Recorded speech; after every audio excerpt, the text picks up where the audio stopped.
rolling. Great. So good afternoon, everyone. Thank you for joining us for this edition of West Valley Hot Topics series. This is a series that we launched earlier this year because, let's face it, the West Valley is pretty much on fire. There's so much activity and growth going on here. And this is a way for us to bring you different topics throughout the year that really help you educate you a little bit more, let you know what's going on, and then also gives our expert panelists an opportunity to share what's going on in their worlds. So today we have with us Lisa Atkins, who I will read Lisa's bio, but I want to start off with saying Lisa is a huge friend to me and to the West Valley. And so with that, that's probably the best bio ever. But she is the 21st State Lands Commissioner of the State Lands Department. She's a native of Arizona, very well-rounded in the understanding of state with more than 40 years. Can't be. Yes. 40 years of federal and legislative policy arenas, focusing on land, water, and military issues. She's highly respected in the state of Arizona for her community, for her leadership in many different organizations. She serves as the commissioner of the State Lands Natural Resource and Conservation Districts, as well as the state cartographer. She also serves as the co-chair for the Governor's Military Affairs Commission and is a member of the State Parks Board, Oil and Gas Conservation Commission, and the Governor's Water Augmentation Council. In 2018, she was honored with Phoenix Business Journal's Outstanding Businesswoman of the Year. So thank you for being here, Thanks, Lisa. I really appreciate it. Absolutely. And then we have another great friend. We don't get stuff done around here without friendships, right? Long-standing friendships. Right. So my friend Jim Rounds, who began his career as a senior economist and senior budget analyst with the Arizona Joint Legislative Budget Committee, and has been engaged in policy-related economics for more than 2 decades. That's also Jim serves as fellow at the Goldwater Institute. He's a board member of the Maricopa County IDA and advisor to Helios Education Foundation, Achieve 60, Rodell Foundation, and the Arizona Board of Regents, among many others. So, but mostly Jim is a great friend of the West Valley and loves to share with us what's going on and how our economy is boosted here. Before we kick things off with our great panelists, we'd like to show you a brief message from our title sponsor for this series, SRP. SRP was generous enough to sponsor the series for us, so we're able to bring this to you all as just an education opportunity. So with that, please roll the video.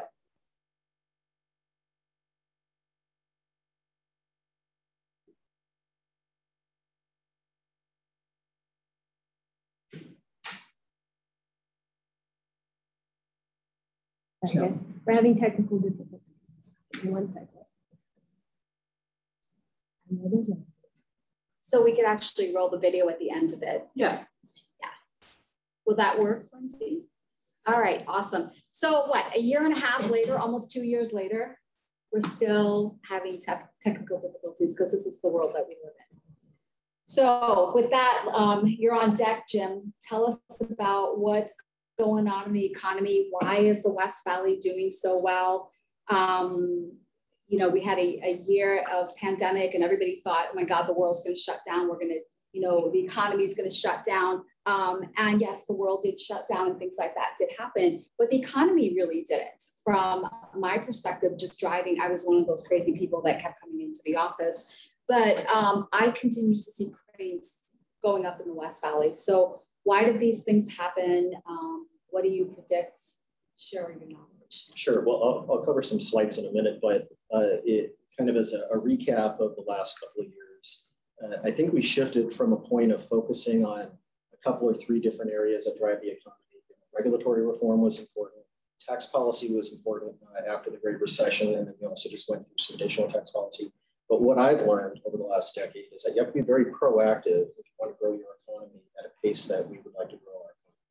You have to have higher wage jobs. You have to have these larger mega projects. And the economic development professionals in Greater Phoenix and yourself and others in the West Valley have done such a fantastic job because and this was a debate I had recently at a happy hour, it was, are these projects going to locate here without incentives and without coaching of the businesses and marketing for it? And they would not have. All of these high wage big projects would have gone elsewhere. These are all net new. And it's exciting to be able to now monetize the efforts from the economic developers, because before people didn't really give it the consideration that they should have. But now I think people know this. And so I'll go over a few slides if we can bring that up. We do have a question from Gloria Munoz. Oh, Do you have a question right now? yeah. No, we'll take the questions afterwards. Okay.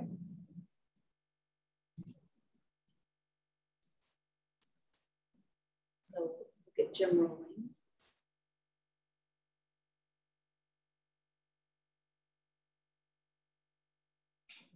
Okay, so thanks for having me, and you can go ahead to the first data slide.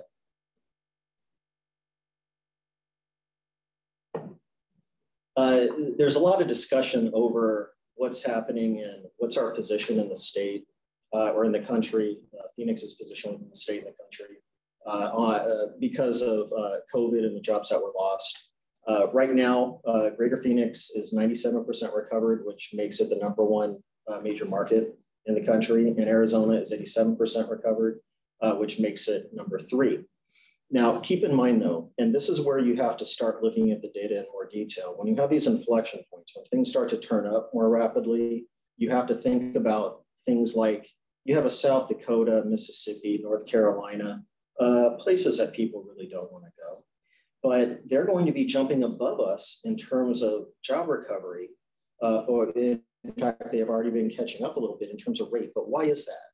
It's because we grew out of the downturn because of our policy and management of COVID and other things like that. We grew out more quickly. Now, we're going to be at a more steady level of growth, while these other states are going to be finally getting their economic act together, and they'll be growing at a faster rate. So all of a sudden, Arizona is going to fall off the top 20 list. Does that mean that we're below top 20? No. This is when we shift to percent recovery data and the health of the economy based on the raw statistics. And we want to get away from the percentage on the comparisons. So this is just a heads up that you're going to see reports about how Arizona might be middle of the pack. Why aren't we top 2 or 3? We still are. This is just a math problem. Next slide. And this is the biggest issue. So basic math, the simplest prop I ever used in a presentation when I actually used it from my pocket. If you start with $1 and you fall by 50%, you have 50 cents. But if you want to get back to $1, that 50 cents needs to grow by 100%. That's just the way the math works. So we're also going to be seeing strong rates of growth in terms of some fiscal categories that is more based on this math principle rather than based on how strong our economy is. The good thing is that the underlying fundamentals are good and we do have strong growth. We'll have to be a little bit careful with some of the rates of growth where you're seeing like 18% in a sales tax category, things like that, because we're comparing it to a different base. But overall, it's something to keep in mind, but we're still posting great numbers. Next slide. We had a big concern early on that this particular downturn in terms of Arizona employment was really impacting those with lower income. And if you see the red line, that shows the lower income folks lost the most jobs. And that's why public policy properly was directed to those individuals. But as we are getting closer to the middle of this year, we have a couple of categories where we fully recovered in terms of income, 80 to 100,000, I think that's 60 to 80. But the red line is getting much closer. It's only down by 5%. And we're actually at a position where we're seeing a shortage in some labor for things like tourism and retail, restaurant and bars, things like that. So we're recovering the jobs, but we have to kind of get through this imbalance from the stimulus package money going into individuals' pockets and then having to turn off the spigot eventually. But this is a really good sign. Next slide. So before you leave that slide, that dip in the red, that would just, being around, obviously, I would ask you, was that service industry related, tourism, things like that? That's when you saw nobody in the stores, the restaurants, or on the streets, but you saw a number of people working from home or in their small businesses. There was more flexibility for people in higher level positions, higher wage positions than those at the lower wage. So they were great. The lower wage was greatly impacted because of the nature of the industries that were impacted. But it's very promising getting back to this point this early. Mm-hmm. Excellent. I was talking to my colleague when we were putting together some of the data, and I said, I'd like to get some information on the key industries and a couple of other things. And he said, should we get some WESTMARC data? And I said, well, we're going to be discussing that with them. Maybe we should have an outside group. And I was told, no, you don't understand. This is where we get our data on the West Valley. So for what it's worth, I thought that was a pretty good compliment, and I learned a little bit too. But the reason I like this particular graphic that you all have is it shows the key industries in the West Valley, but I am really, really bullish on healthcare, and I'm really, really bullish on all the stuff that's been happening in manufacturing. It's not just manufacturing, it's advanced manufacturing. I'm talking about high wage things. On the healthcare side, with the right public policy, the right support, maybe use the stimulus monies, I feel like we could create an entire subcategory, sub-industry within healthcare related to immunology, neurology, all of these advanced medicines and we could become a healthcare hub of the entire Southwest, maybe even more.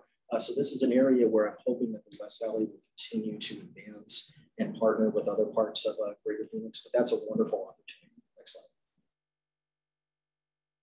slide. So the current economic profile, same sources for the statistics. I take a look at the median household income. So we're talking about 58,000, and that compares to 62 for Greater Phoenix. But this number has been going up and up as the West Valley policymakers, economic development professionals, working with people like WESA, where the Land Department is an economic development organization. These numbers are improving, but I also want to show why they're going to be improving even more rapidly. Next slide, please. First, a slight word of caution. Now, we do pat ourselves on the back a lot when we talk about the new businesses coming in, but we also have to remember that it takes a long time to change the composition of a large economy. Now, I put this in because I like to indicate that we're doing very well. We're one of the top markets in the country for growth, and we haven't even hit full throttle on creating the higher wage jobs. We're just on the front end of some of this. So statistics like per capita personal income in Phoenix, typically we are lagging some of our competitors. This is going to start to tick up. This data goes to 2018, 2019 is going to be a little higher. And with the efforts of my two colleagues here and others, you're going to see this move back up. And that's a big deal over time. But it also means we need support now, because it does take, we are talking about decades to get all the way back up to, well above the US or where we were back in the 80s. So when you say support, who are you thinking? Are you thinking policy? Are you thinking economic development folks? Workforce? Yes. So workforce is critical. And we've been very bullish on supporting the New Economy Initiative with universities. You need all these workers at these businesses that are here. Transportation is going to be an issue. One concern I would have about the area is if it doesn't get the transportation funding support to keep pace with economic development, then it'll be dampening growth over time. The economics will work itself out eventually. You just don't want it to work itself out at a lower level. So we still need to advance the traffic flow, as all of a sudden we're going to have a lot of additional traffic, not just from the base industries, but from all the other supporting industries. It's going to lift the economies in the different West Valley cities. But I think we have to focus on that. And you can go down the list. I mean, you know all the different things that make the economy tick. You describe them so well. So we have to think about the broad array of what makes the economy tick. And oftentimes policymakers will want to look at one item, but they can walk and chew gum at the same time. We just have to walk and chew gum and play the tuba, rattle a tambourine, and maybe skip, because there's so many things you have to do to get these businesses and to get this kind of growth that you're seeing. But you're doing a good job with the walking and chewing gum, playing the tuba and rattling the tambourine. Thanks for that compliment. I've worked on that skill. Next slide. And this is another reason. This is basic economics, and I'll be done in just a minute. But people talk about supply and demand are the most important principles in economics. I believe it's actually productivity, because as you increase productivity, you increase quality of life. You increase incomes. How do you do that? You try to find ways where you have career enhancement, where you can move up the ladder in the field that you're in.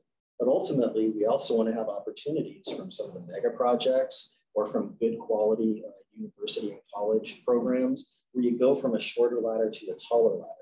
So it's critical that we go into these areas, and I'll show you a couple of statistics real quick. So if we look at just transportation and warehousing, which is where the West Valley wasn't focused on, but people just thought of it as that hub not that long ago. They didn't quite appreciate the opportunity here that you're now realizing. And you create 1,000 jobs, you create another 1,200 in 1999. Next slide. Now we're shifting into advanced manufacturing. You create the 1,000 jobs, you're creating 3,194 total. These are not only higher wage, but it's a higher number of individuals with higher wages that pay taxes and support economic growth, and you end up with this upward spiral. So we're shifting from, you'll still have the low, moderate, and high breakdown because that's how the economy works. But when you're getting the higher wage jobs, you're slowly moving that number up. So the statistic that I showed earlier on the income for the West Valley, how it's been going up, it's going to be going up very rapidly over this decade. It's going to be very impressive. I'm so bullish on this area through the rest of the decade and beyond. Next slide. I've used this one for a long time. It's just a reminder that a lot of things make the economy tick, and we have to become not experts, but we have to understand the importance. But we also have to understand what I show on the next slide, is that you have to find the right balance. And I was given a hard time for showing this old-fashioned stereo equalizer for the last like 300 speeches. So I put this in today. Anyway, it's an inside joke with a couple of people that really give me a hard time on my presentations. So I keep the slides in there because of that. But in this case, each of these little frequency adjusters are an area that makes the economy tick. So one could be water, one could be land department activity, one could be economic development professionals under WESTMARC, and you go down the list. And you have to find the right balance. So when you adjust these things, you find the sound that you like best from the music that you're playing. You have to do the same thing in economic development. You have to find the right balance because you can't have the lowest taxes and then the best workforce programs. You have to kind of find that give and take. So you have to start looking at return on investment. That's something the legislature is really looking at least the last couple of 3 years. And we're getting interest in some of these investment projects, which is good. Next slide. I'll end with this one. So here are some risks if we're not aggressive, if we don't support the land department and WESTMARC and GPEC and the mayors, and you go down the list, the Commerce Department, you go down the list. We need to keep our labor quality up. There's going to be some labor shortages still, but it's okay short term if we have it in the lower wage industries. It would be devastating if we couldn't get it in the higher wage businesses that really have a dramatic impact on the economy, because then we're not going to get those next ones coming in. We have to keep that supply up. Budget issues always come up. A balanced budget is an economic development tool at the state level, at least with the numbers that we reviewed. We're in pretty good shape, even with the tax cuts through most of the end of the decade. And we have to increase higher ed achievement. We have to deal with some poverty issues in K-12 to advance more individuals up the career ladder. And there's a huge ROI on that as well. So the main takeaway from what I've seen, this is just a summary of like where I feel like I stand on everything, is I'm super bullish on everything we're doing. I think the right people are in the right jobs, and two here today. And we have to focus on one of the items, but we have to be respectful of the other ones, because if we're really deficient in one area like transportation, it doesn't matter how hard we market the area. If you don't have access, you're not going to get that business location. So that's why the work is so hard. And I think that that's underappreciated with the economic development too. It's really hard. And it's long term. There's yes. expectation that, well, why don't we have these things today without their understanding that these things take a long time and it takes multiple things to happen, like you mentioned, transportation. And since that's my love, I'll kind of start with that a little bit. Is we've clearly seen from the Prop 400 investments within the West Valley, the economic development growth that's happening along the 101 301, 303, and then soon to be 202. So, you know, really excited about that. It just shows that transportation is that foundation for future economic growth. And you mentioned this earlier.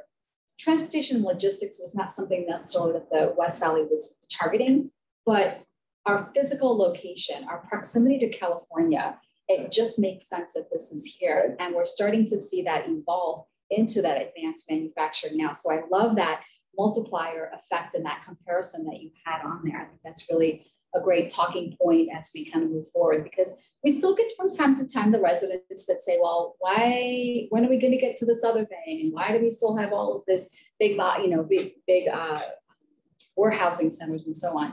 We look at TSMC that's coming in the West Valley, and we look at what's happening there and how the types of storage facilities and things like that, the trickle down, the suppliers, the residents, the housing, I mean, just name it, right? So, so spot on with all of those things. You have to have balance. It's almost the same stereo equalizer slide for what's developed. You have to have balance in the different businesses, because if you try too much in one area or the other, you got to follow the market, but then you got to lead the market some and push it in the right direction. So really good balance out here compared to maybe 10 years ago. Right, for sure.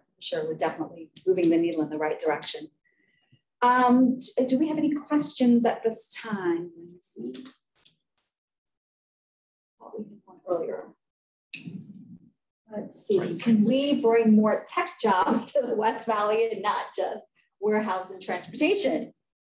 Yes, being done and expected to accelerate, especially since when you have these mega projects, typically suppliers, when you do economic analyses, might be moderate wage suppliers. You're talking about, you know, supplying paper and, you know, the bottles of water and, you know, computers, things like that. In this case, the suppliers are coming here, and the wages of the suppliers to these big businesses pay as high as the base sector businesses themselves. So you have that advantage as well. The multiplier from the suppliers is just much higher, and you have that bigger impact. But because of that, and then all the other spin-off jobs, got to make sure that traffic can flow, got to make sure that the basic services are provided and everything else. Yeah. And so then one of our next question is, so how does housing play into economic growth? A lot of this, and specifically you mentioned, you know, healthcare being very a focused area. That's based on rooftops. Right. So from housing, two perspectives. When you have a lot of this growth, you typically have it because there's population growth as well. And that you end up having more extreme volatility in high growth areas, but that's okay. When you have shortages in housing, when you have problems with keeping up with enough multifamily, single family because of labor shortages, high input prices, things like that, you drive the prices up. So when it's based on growth in the fundamentals, the higher prices match the ability to pay. Right now, I feel like we have an affordability problem. So I differ with some of my colleagues that say the strong housing prices is an indicator of the strength of the economy. I say this could be one of our problems if it's not addressed, because a lot of the workers at these businesses, the suppliers, the spin-off businesses are going to need a place to live. And it would be great if, before we used to see the exodus of the workers into other parts of the valley, right, those little mag maps that I thought were fascinating. Now it's, you have a lot of workers and they're going to be able to stay here and drive and go to a good job. But housing might be a problem for a little while longer. Well, great. Well, thank you so much, Jim. Let's transition to Lisa. And there's a question in the chat box that at the right time, I'll ask you that question, Lisa. But so Lisa, State Lands Commissioner, you've got a lot going on in your world. It is probably the most fun that I've had at the direction of the governor.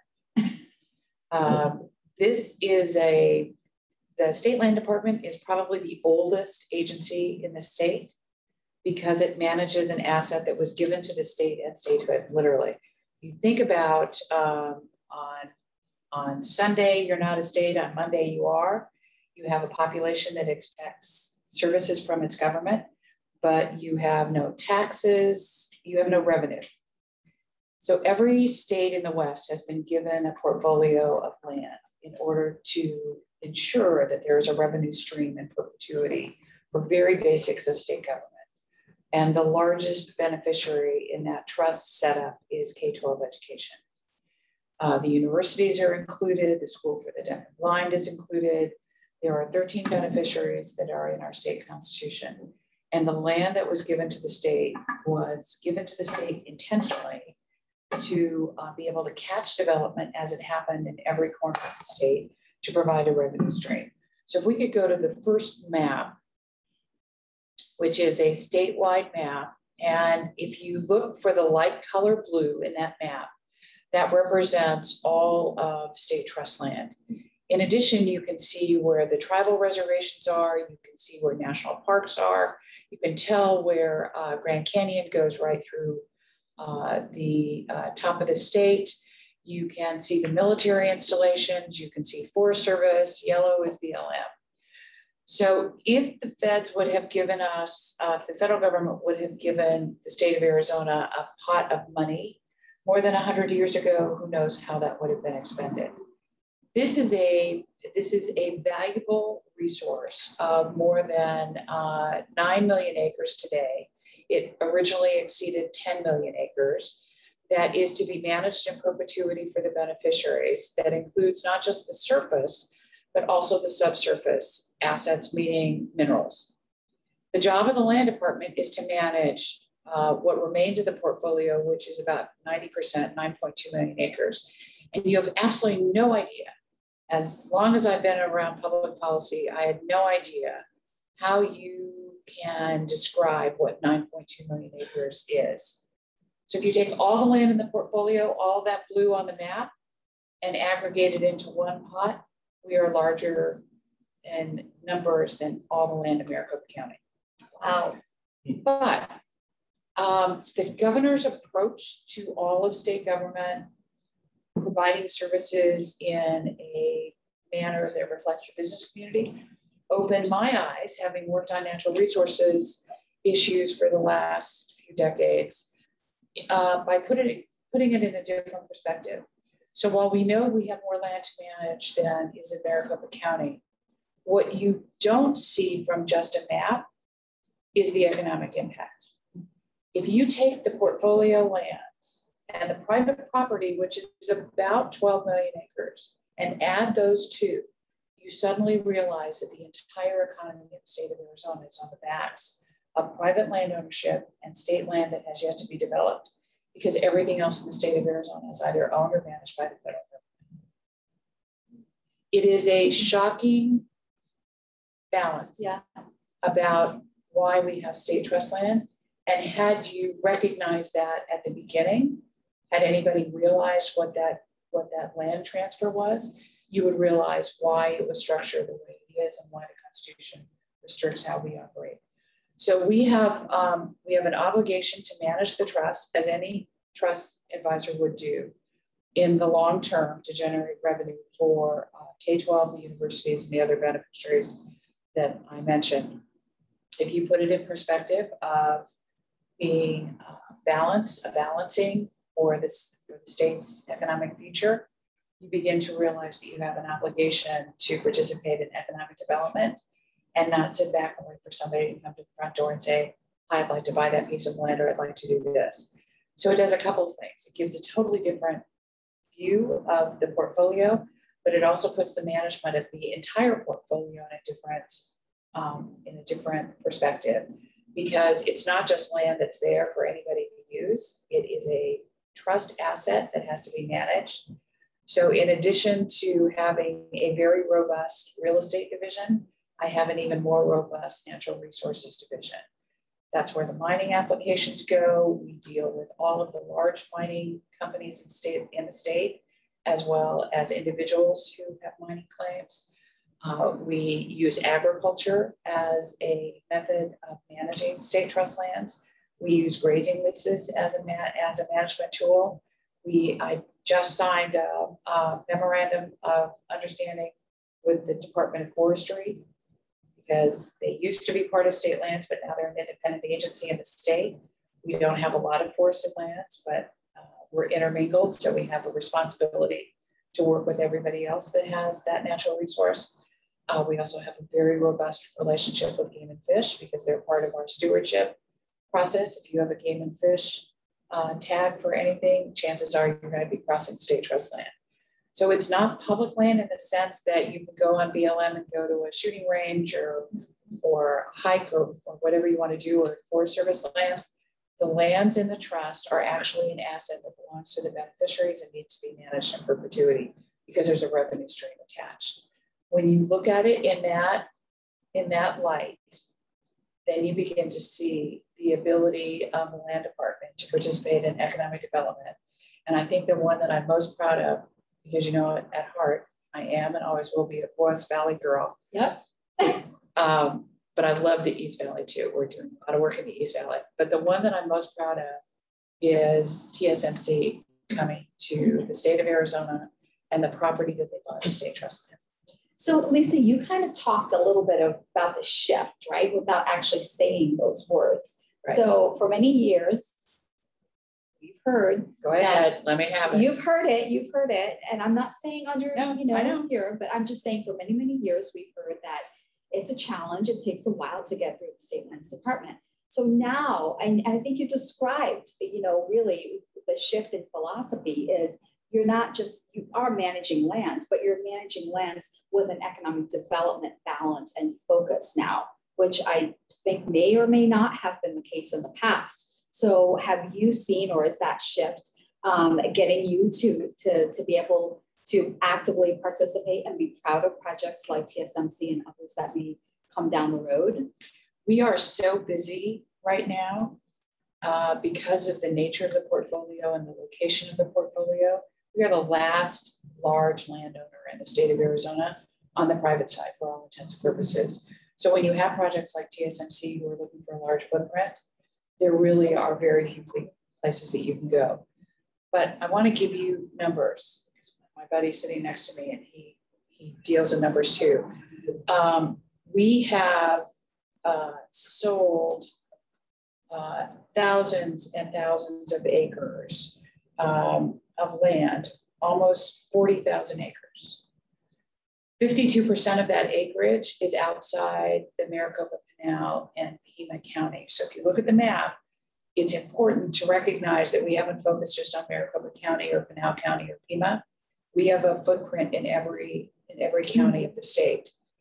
54% of the land transactions that we have done have been in the commercial and industrial space, which is not something that you necessarily look at state trust land for. I think a lot of people assume that a lot of the sales are rooftops or residential. But here's a number that I didn't realize until last night when I took a look at it. We have generated more than $1.5 billion during this governor's term of office for the beneficiaries, which has been deposited into the permanent fund in the treasurer's office. Every one of the 13 beneficiaries gets revenue every year off of that corpus of that account.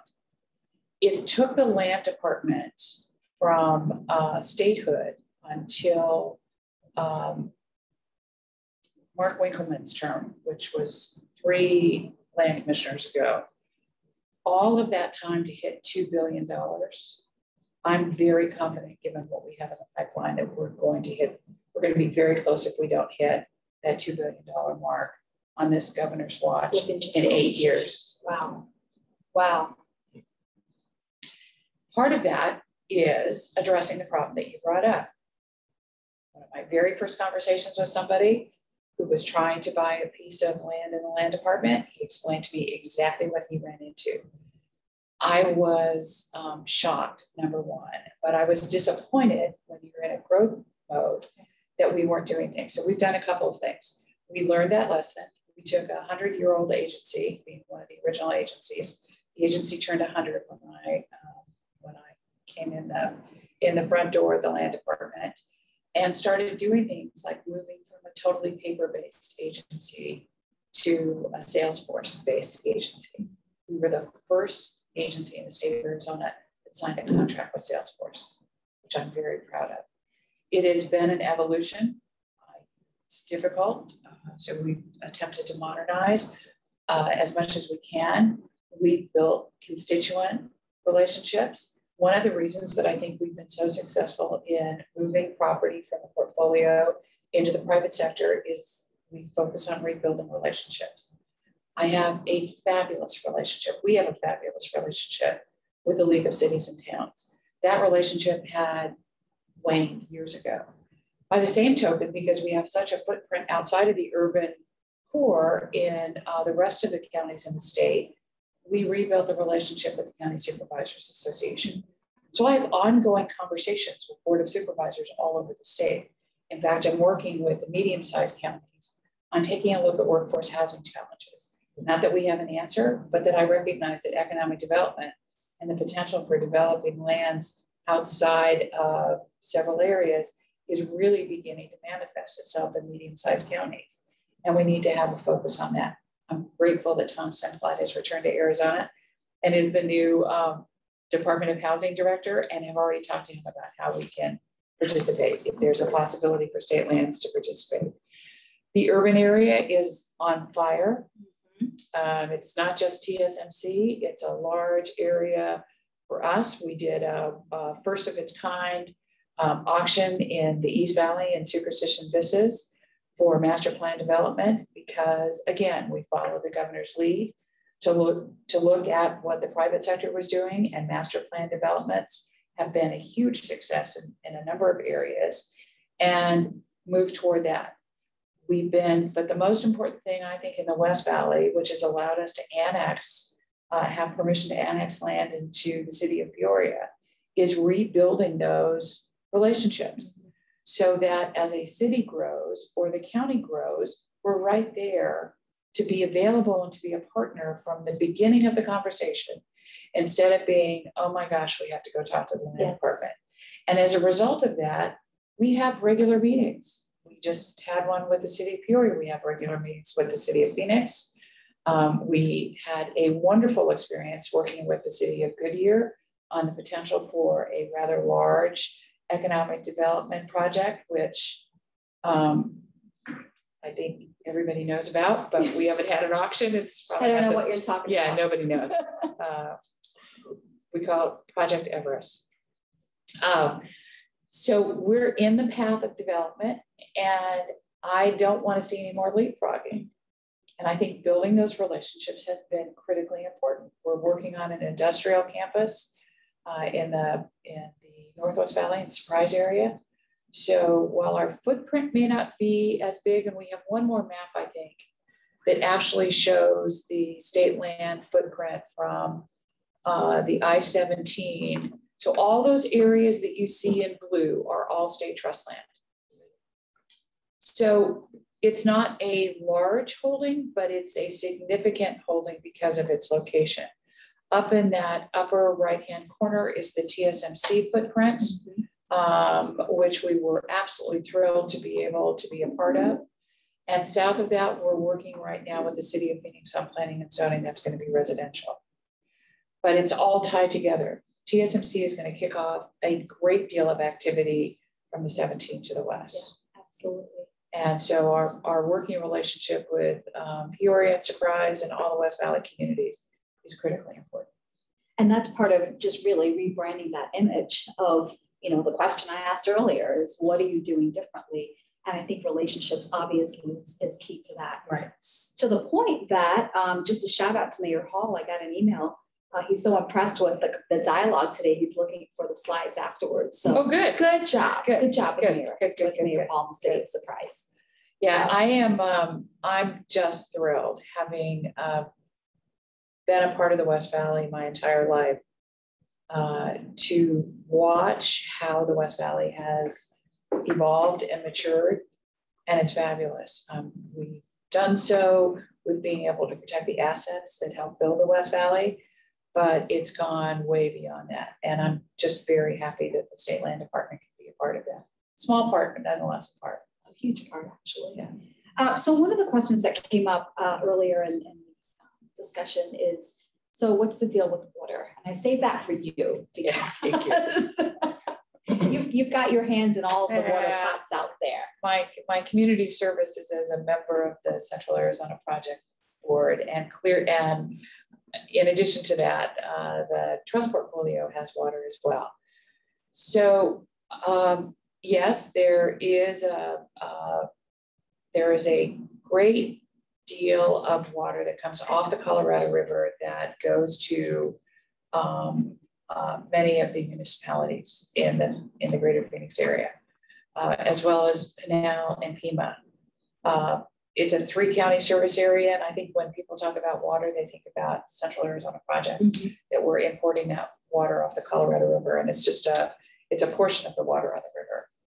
It belies the groundwater work that has been done in the state for a long time, and using that asset, I think Arizona is very far ahead of some of our neighbors with regard to protecting the assets that we have. For instance, when we were not growing at a pace that would use all of the CAP allocation, the state was very good at going to California and saying, you need to take that straw out of the river, we're going to take that water off the river, we're going to recharge it.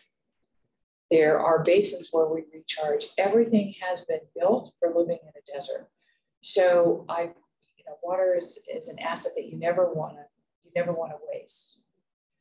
But this state has done such a good job of having a set of a framework to be able to deal with being in a desert and not always knowing where the drought cycles are going to be or how the river is going to act, that we're prepared for this. We've recharged water underground.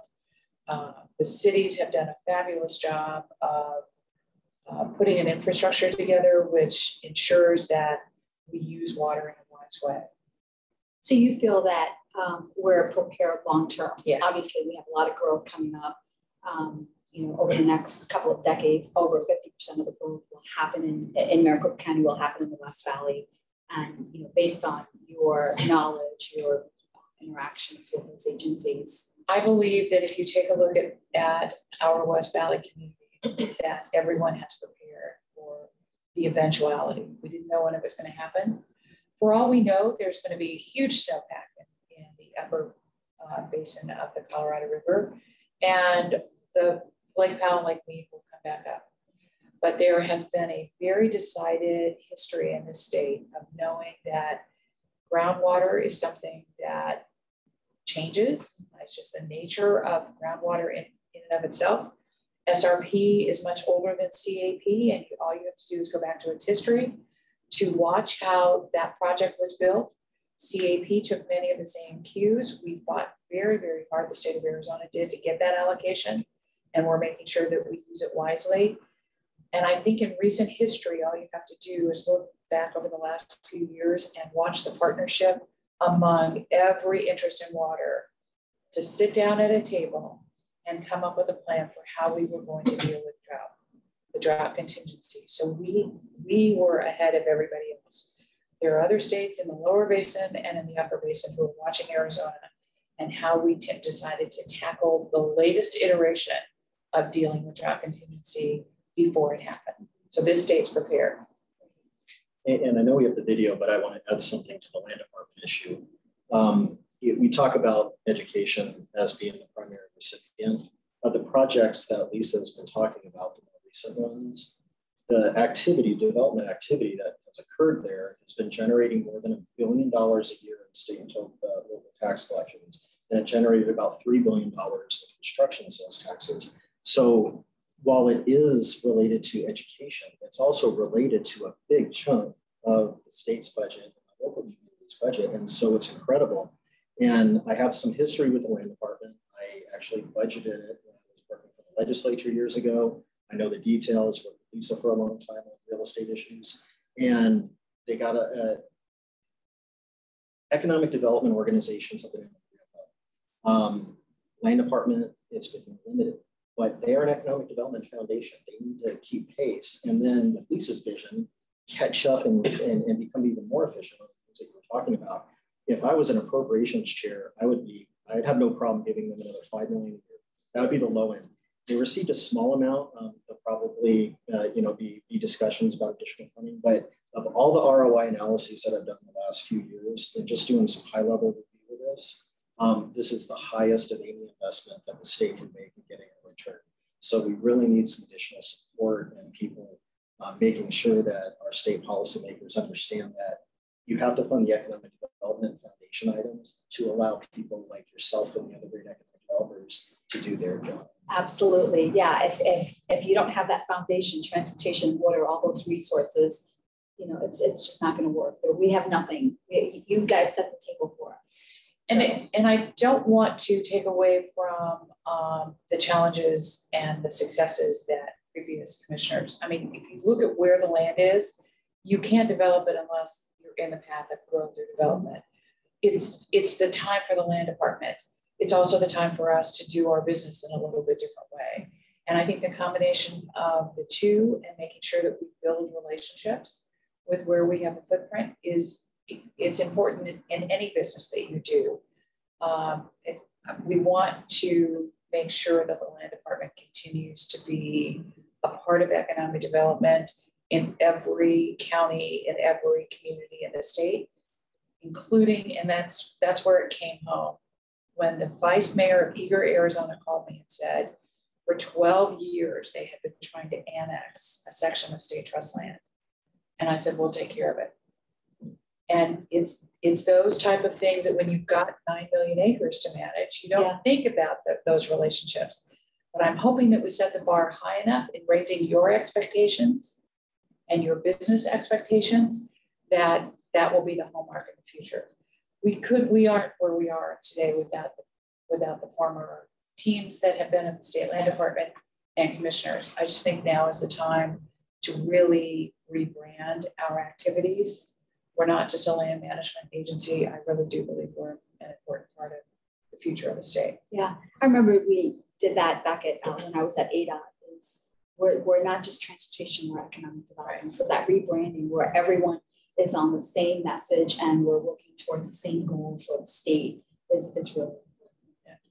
Lisa, I've got one last question for you. So farming, what's the balance there? Maybe this is for both of you as we near the end. What's the balance? We're seeing a lot of growth in obviously rooftops, residential, commercial. Now we're seeing these great employment projects. We still need to eat. So what's the balance in preserving land and preserving farming?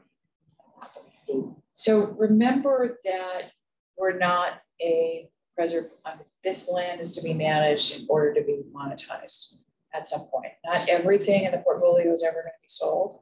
All you have to do is look at the topography and know that that's not going to happen. But the land department was not designed to manage lands in perpetuity. It was designed to manage them, to maintain their value and enhance their value until such time as it went into private ownership.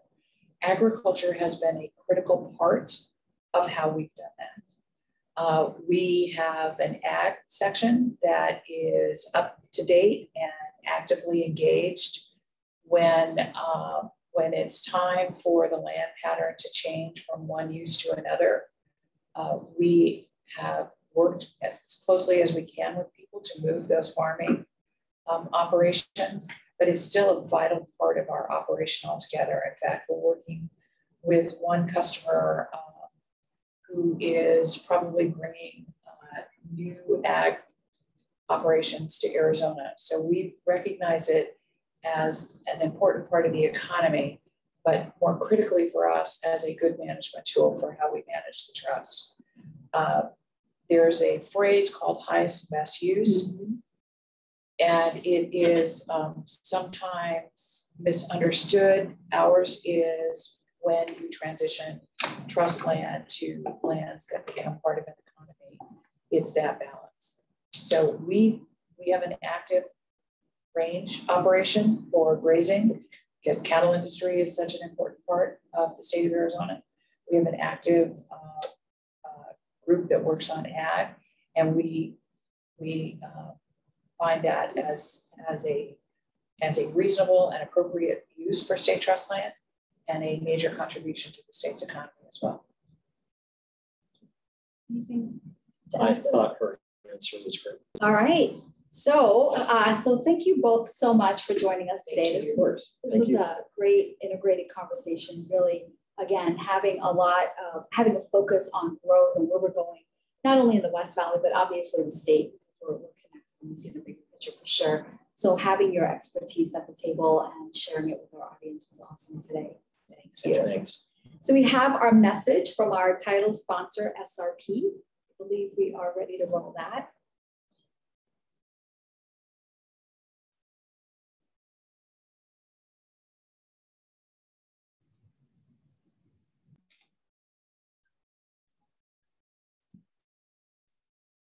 So it's just volume now, I think. Okay, so we're good. We think we're good. Okay.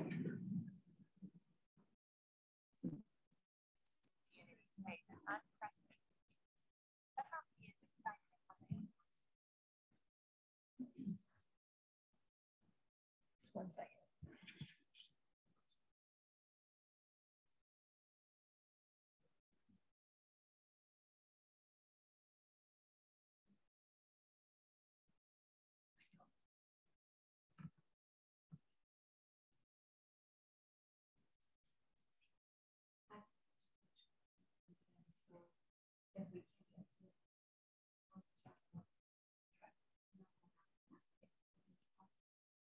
Well, again, thank you all so much for joining us today. This is recorded. It will be on our YouTube page as well as our website. So if you missed it, if you want to go back to any parts of it and capture some of the numbers that Jim and Lisa both shared, please feel free to go to our website and join us for our next Hot Topic series, which will be on 9/22, September 22nd. So thank you all again. Good.